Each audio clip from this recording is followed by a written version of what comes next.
We're diving deep into the unknown with whispers of truth, seeds of thought sown. Lenny and Jenny in rounds of mystery, crafting tales from the 80s magic history. Tune in for the ride, secrets to unfold, but brighten your mind with wonders untold. Welcome back, everybody, to another deep dive. You know how this works by now. We take one document or one piece of source material and we really get to know it. Today we are looking at a document simply titled Black Book Unredacted.pdf. And it's a fascinating one. This is not just any address book. It gives us a glimpse into a world of power and influence, a network that spans really all different kinds of industries and all different parts of the globe. Yeah, it's laid out, like a traditional address book would be. You've got the names, phone numbers, email addresses. But as we started going through it, we quickly realized that these aren't exactly your typical names and numbers. No, not at all. We're talking about people who shape global trends and decisions. We've got royalty in here, like Princess Ferial and Baron Bentinck. And then you've got some pretty influential political figures like Ehud Barak, Jose Maria Aznar. Yeah, and then you've got the financial giants like John Paulson and Jimmy Buffett. And it doesn't even stop there. We've got entertainment icons like Ralph Fiennes and Eddie Manje.Otlers. And that's a name that might be a misspelling of Eddie Manners, who was a music executive. Interesting. So it really spans the gamut here. The fashion world is represented as well. We've got names like Marc Jacobs, Tanya Breyer, and Mark Puya.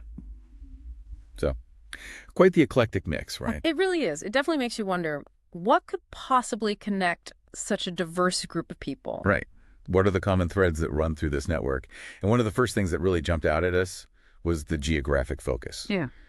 Certain locations just kept popping up again and again, both in terms of the physical addresses and in those area codes next to all the phone numbers. Yeah. New York City, especially the Upper East Side. That's a major hub. And of course, London as well, especially the more affluent neighborhoods, which I guess isn't all that surprising given the global influence of those two cities. Right. But here's where it gets even more interesting. We also found a pretty significant cluster of entries tied to St. Thomas in the U.S. Virgin Islands. And a lot of these were connected to a specific individual and various properties. Okay. That's interesting. So this geographic concentration, particularly the St. Thomas connection, that suggests that maybe there's a level of shared interests or activities among this group that goes beyond just casual acquaintance. Yeah.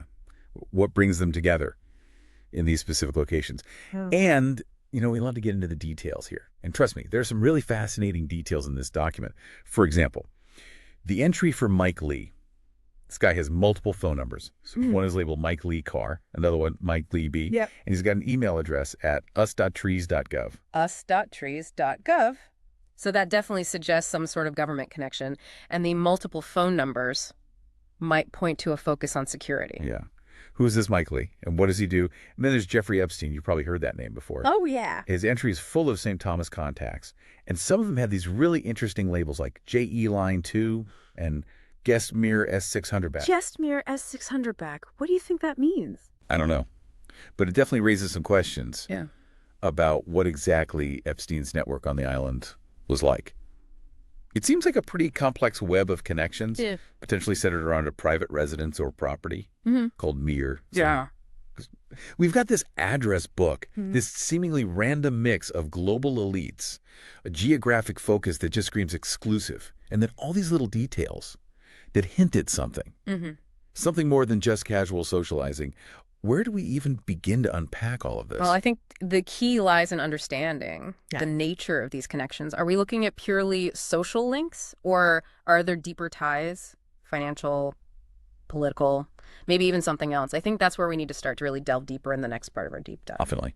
There's a lot more to uncover here. So we'll be back in just a moment to continue our exploration of this fascinating document. Stay with us. One of the things that I find really interesting is that as you kind of move beyond the individual entries and start looking at this document as a whole, you start to see these overlapping social circles emerge. You've got politicians listed alongside financiers, royalty next to entertainment moguls. It's like this giant Venn diagram of influence. And those areas where the circles intersect Those are the really intriguing parts. Exactly. And it leads to the question of shared interests. What brings these people together in the first place? Right. Is it philanthropy, business ventures, social gatherings? Maybe it's all of the above. Yeah, and then you've got those labels attached to some of the entries.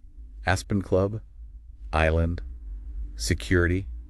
What do you make of those? Yeah, those are interesting. I think they suggest a certain level of exclusivity, maybe even a desire for discretion. Yeah.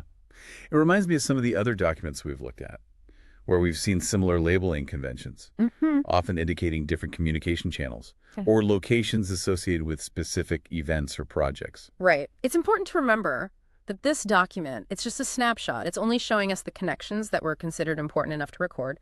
But what about all the other stuff that's happening outside of this address book?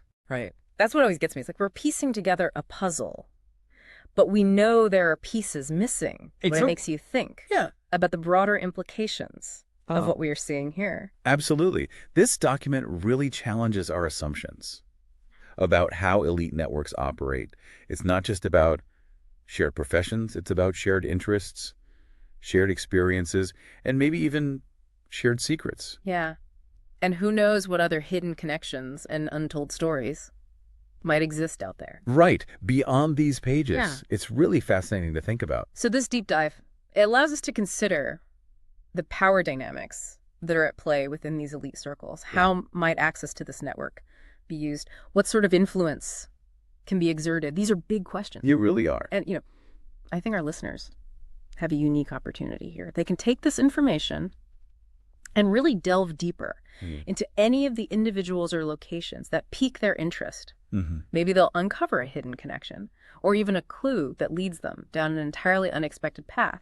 It's all about starting with that curiosity and that willingness to look beyond the surface. Exactly. I don't know about you, but it really makes you think, all these people from different countries, different industries, all connected in ways we might never have imagined. It really does. And I think it just highlights the importance of understanding networks and connections, not just for the elite, but for all of us. We are all part of these intricate webs of relationships. And it can be really insightful to think about those connections. Yeah, for sure. I think this deep dive has given us a lot to consider.